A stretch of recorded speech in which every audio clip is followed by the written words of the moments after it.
Are you understand? Yeah. Thank you.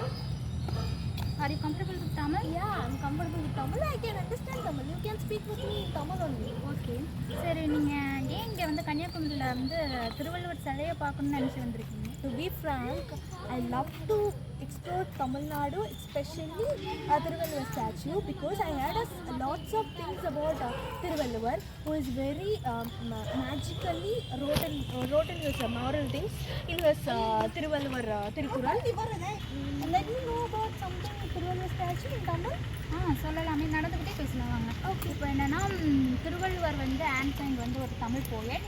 அவர் வந்து எப்படி ஜாதி மதம் இனம் எதுவுமே இல்லாமல் ஏன் அதை உலக பொதுமறைன்னு சொல்கிறாங்கன்னா, இது எதுவுமே கிடையாது.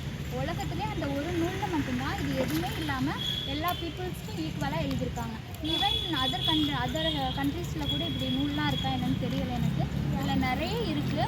அதனால தான் வந்து 2000 கலைஞர் என்ன பண்ணாருன்னா, அவருக்கு வந்து ஒரு சிலை வந்து கன்னியாகுமரியில் வந்து கன்ஸ்ட்ரக்ட் பண்ணியிருக்காங்க. 2004 வந்து ஒரு சுனாமி வந்துச்சு. அந்த சுனாமியை கூட அது வந்து தாண்டி நிலச்சி இன்னைக்கு வரைக்கும் நின்று தமிழர்களோட பெருமை செலுத்திருக்கு. சொல்கிறேன். இப்போ அதில் வந்து அறம் பொருள் இன்பம் இருக்குது. 133 அதிகாரம் இருக்குது. இதில் வந்து ஒரு சாதாரண குடிமகன்லேருந்து அரசன் வரைக்கும் எப்படி இருக்கணும் வரையும் அவர் வந்து பிக்ச் அண்ட் பர்ஃபெக்டாக சொல்லியிருக்காரு. ஈவன் வந்து லஸ்ட்டை பற்றி கூட அவ்வளோ பியூட்டிஃபுல்லாக டிஸ்கிரைப் பண்ணியிருக்காங்க.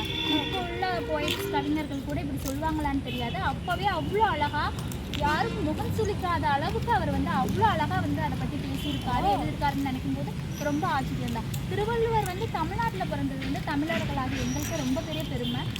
ஈவன் வந்து நீங்களாம் இங்கே வரீங்களா கூட அது பெருமையாக நினைக்கிறப்போ நாங்கள் ரொம்ப சந்தோஷப்படுறோம். தெரியும். Yeah, I wanted to ask you one thing.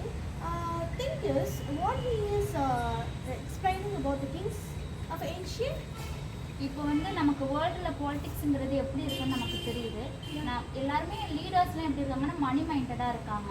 இப்போ சாதாரண டேக்ஸுக்கு கூட அது எவ்வளோ மக்கள் தேர்ந்து வாங்கினா மக்களுக்கு கஷ்டப்படாமல் கட்ட முடியும். இப்போ வந்து சாதாரணமாக இருக்காங்கன்னா 100ங்கிற இடத்துல 1000 ஆகுனா அவங்களால கட்ட முடியாது.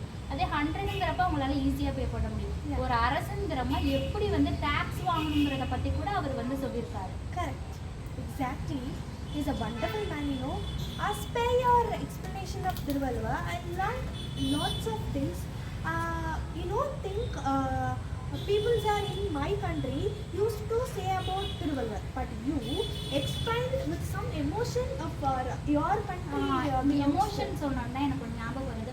இப்போ வந்து இந்த லாக்டவுனுக்கு அப்புறம் நிறைய வந்து ரிலேஷன்ஷிப்பில் வந்து யாருமே ஸ்ட்ராங்காக இருக்கிறது இல்லை. நிறைய டிவோர்ஸ்லாம் வந்து நிறைய டெய்லி நியூஸ் பேப்பரில் படிக்கிறோம். ஒரு ரிலேஷன்ஷிப்புங்கிறது எப்படி இருக்கணும், ஹஸ்பண்ட் அண்ட் ஒய்ஃப் எப்படி இருக்கணும், ஒரு ஃபேமிலிங்கிறத நம்ம எப்படி பில்ட் பண்ணணுங்கிறது கூட அவர் அவ்வளோ அழகாக சொல்லியிருக்காரு. அதான் சொன்னேன், எல்லாத்த பற்றியுமே அவர் வந்து எக்ஸ்பிளனேஷன். நான் என்ன சொல்கிறேன்னா, ஒரு திருக்குறளை படித்தா ஒரு மேன் வந்து பர்ஃபெக்டாக அதில் உள்ளபடி நடந்தால் அவரை யாருமே எந்த கொஸ்டினும் எதிர்த்து கேட்க முடியாது. அந்த அளவுக்கு அவர் எழுதியிருக்காரு. இப்போ வந்து நீங்கள் பெட்டராக அண்டர்ஸ்டாண்ட் பண்ணிக்கணும்னா நான் ஒரு குறள் சொல்கிறேன். ஓகே, இது ஜஸ்ட் எக்ஸாம்பிள் தான்.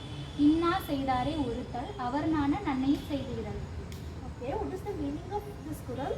இப்போ என்னன்னா, ஒருத்தவங்க நமக்கு வந்து கெட்டது செஞ்சுருக்காங்கன்னா நம்மனா என்ன பண்ணுவோம்? இப்போ உள்ளவங்களாம் அவங்களுக்கு திருப்பி கெட்டது பண்ணணும்னு நினைப்பாங்க. எனக்கு எப்படி பண்ணாலும் அப்படி நான் பண்ணுவேன் அப்படிங்கிற மைண்ட் செட்டில் தான் இருக்கும்.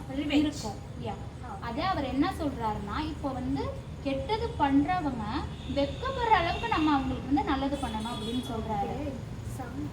ஃபண்டாஸ்டிக் வேர்ட்ஸ், சில்ட்ரன்ஸ்க்கெல்லாம் இதை சொல்லி கொடுத்தா சின்ன வயசுலேருந்தே அவங்களோட மைண்ட் எப்படி இருக்குன்னா ரொம்ப ஃப்ரெஷ்ஷாக நல்ல விதமாக யோசிப்பாங்க.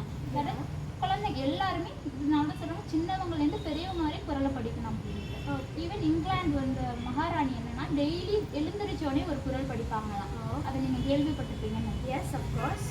சொல்லி தரேன், நீங்கள் திருப்பி சொல்கிறீங்களா? அஃப்கோர்ஸ். இன்னா செய்தாரே ஒருத்தல் அவர் நான நன்னையும் செய்துவிடல்.